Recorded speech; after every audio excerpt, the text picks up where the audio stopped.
Yeah, I actually like posts like this, right? Even though it doesn't get much upvotes. Different types of gameplay in different gachas.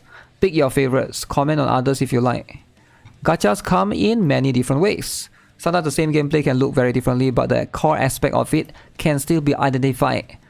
Okay, number one is real-time manual.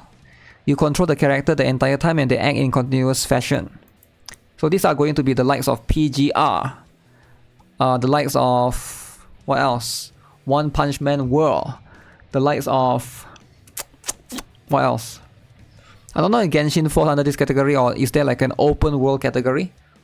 But open world so far is only Genshin, Wuthering Wave, and Tower of Fantasy, right?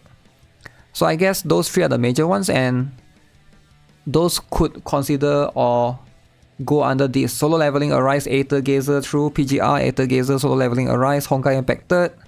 I think there's an appeal to real-time manual, but the problem with real-time manual is like, so far based on my experience, everything that you play is very strictly on 3 characters, right? Except for Genshin is 4. I like to control more characters. I do think that there's fun to be had right there. But I do think that it has its own appeal. Now games like this, I'm not sure. I do like games like this, but I don't think I can enjoy real-time manual on a phone. I know some people like they can play on the phone, maybe they use a controller and stuff. But for me, if I do play games like this, definitely going to be on PC, right? Mouse and keyboard for me. But yeah, some people are okay with playing on the phone, they use controller. So the second time will be... oh, I guess Guardian Tales falls under the same one. Real-time manual, Guardian Tales. Guardian Tales is pretty fun as well, but I do think that there's definitely some appeal with using like mouse and keyboard over there. I'm not sure. Guardian Tales, does it even have PC client? No, right? I don't think it does. It's good for the first time, but after 1000 runs it's meh. They couldn't do Final Fantasy X1 11 for mobile. It would have been huge. Yeah, I'm not sure about that one. Use your fingers? Yeah, I'm sure you can use your fingers. But like I said, it does depend, right? It's like playing shooting games with the fingers, right? So there's like that complication right there.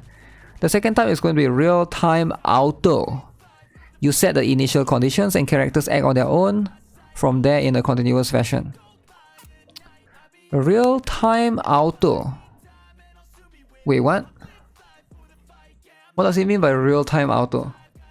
Blue Archive? Guardian Tales is real-time auto? Real-time manual, real-time auto. I guess he's trying to say that the movement, is it? Blue Archive's movement cannot be controlled. You control the skills in Blue Archive, but you don't control the movement. I get that, right? But as in like, I don't think it's that simple, because at the end of the day there's like more variant to it, right?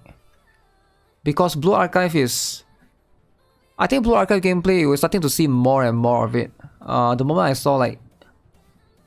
I remember Higan last time, right? Those are going to be the one. Solo leveling is good. I guess solo leveling is good as well, eh? Snowbreak is like the second one in its gender.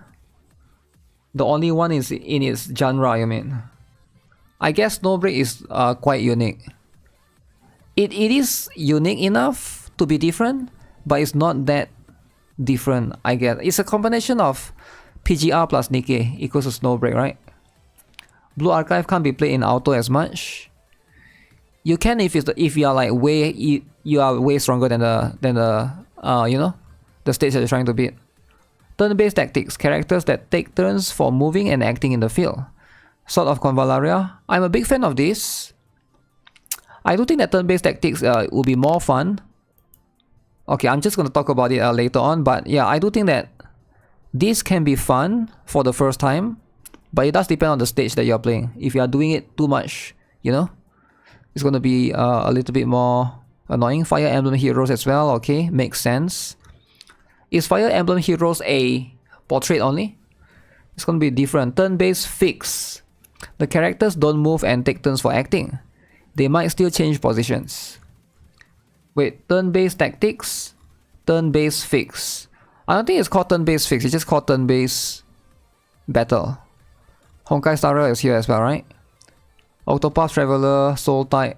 How do you not pick Honkai Star Rail in this one and Epic 7? But I guess he picked much more niche games, right? Used to play Higan after 1 month, content is no longer there. The time-based. Characters act based on the timer rather than turns. This timer not only control the skills but the acting of the units itself. Okay, counter side is a Revive Witch. The point of view and aesthetics can vary a lot, but the core traits are always there. Now, the gameplay can only affect a game, impact a game so much. Like, I don't think gacha games gameplay matters a lot actually. Like, just because a game is turn-based doesn't mean it's going to be successful. Just because a game is open world doesn't mean it's going to be successful, right? There's more to it than that, right? Because like quality of life, the management, the patch, it is a live service game after all. You know, things can get super complicated later on. The moment you add more systems, etc, how new player friendly it is, how free to play it is. There's like a lot more factors, right? I don't think it's as simple as just the battle systems, right? I don't think just because you like certain type of systems, you're gonna like every single type of that genre. For example, like just because you like turn-based games doesn't mean every turn-based gacha game is gonna feel equally to you, right? I'm sure story as well. Yeah, story as well. Story is gonna be the factor as well, which some people do care a lot about. But yeah, there's going to be plenty of factors that goes into this. By the way, Revive Witch already EOS is going to be one of the better. The gameplay in this game is fine. I don't think why Revive Witch die was because it's this genre, right? Like, the reason why a game die or why a game fail is not because of the genre. I don't think a game can die because it's an open world or it's because it's turn-based. It's usually like more to it than that, right? The management, the character progression, and you know, I would say the patch progression, etc. Gameplay makes me try the game, story makes me stick to it long term. For gacha games, I mostly play on the phone, so I prefer something simple. Can fill up my free time without wasting the majority of my days doing dailies. So real-time auto like Princess Connect and Blue Archive, idle racing simulators, specifically Gakumas. Yeah, I can see from this person's perspective, but most games do have good quality of life nowadays. So there's that as well. Tower Defense card game. Yeah, Tower Defense is going to be quite niche. Tower Defense is like Arc Knights and Path to Nowhere for now, right? Turn-based over anything. Yeah, a lot of people seem to like turn-based. I think turn-based fit gachas really, really well. And turn-based is quite easy to develop as well. Open world is probably like harder to develop and cost more money, probably, at the same time.